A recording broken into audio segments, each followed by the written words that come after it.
Yeah, programs often ask questions, yes or no, this or that, or other multiple choice questions.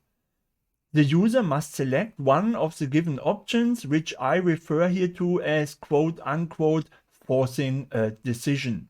Your goal as programmer is to pester the user to input a valid choice and to make any other choice impossible. So, topic of today's session is forcing a decision from user. Welcome to myCTalkthroughs. The easy and common way to resolve this pickle is to select the default option, and when the user is goofy, the default is selected. For example, Linux installation scripts offer the user a yes or no option. If the user types anything else than Y or sometimes YES, the computer says, okay, you mean no, and proceeds. This approach doesn't really force a decision, it is built on a default. My approach for forcing a decision, though, is to bury a switch statement within an endless loop. A specific variable is required to ensure that the loop repeats until a correct choice is made. I constantly name this variable done because it makes the code very readable.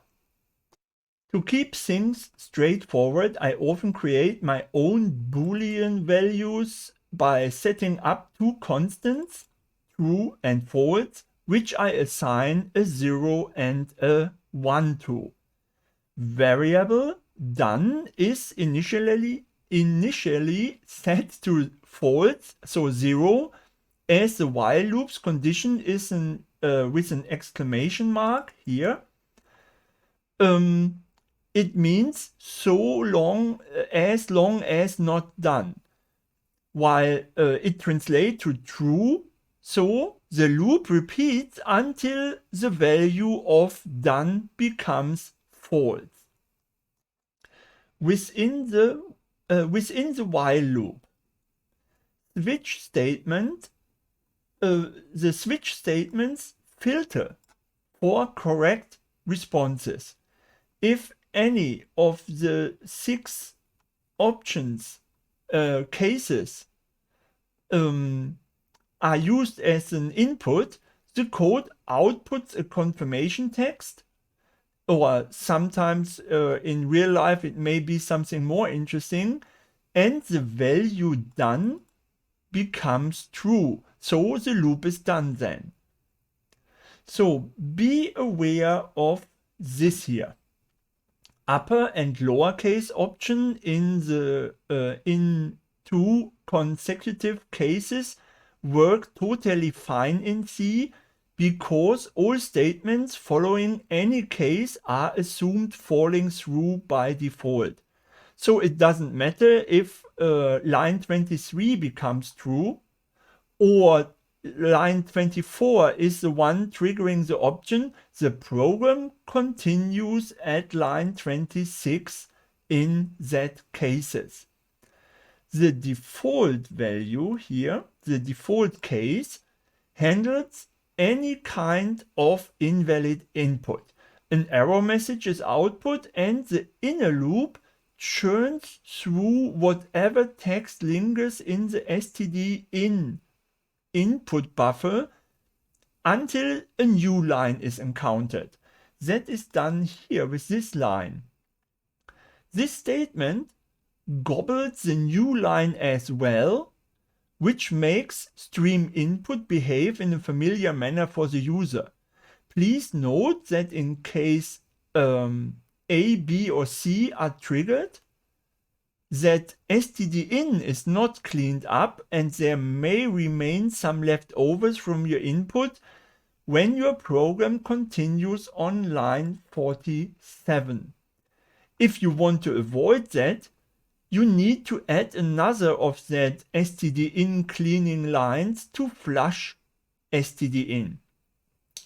For std_out and standard error, there is the flush function available in C. For stdin, it does not work necessarily, while our little while loop here on line 44 does the job without any complaining. So let's run this code here.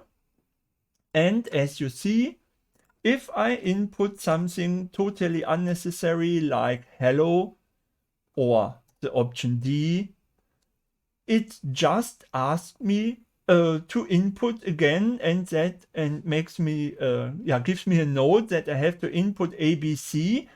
Now I will input a lowercase a, and really option A is chosen, and here you can see that the loop is left.